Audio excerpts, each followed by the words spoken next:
ऋषिकेश में गोकुल में रहो।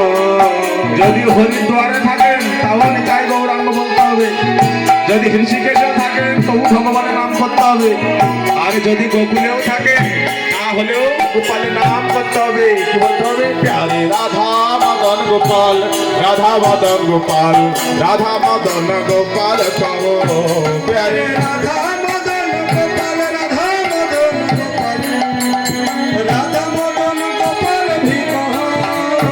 जिस देश में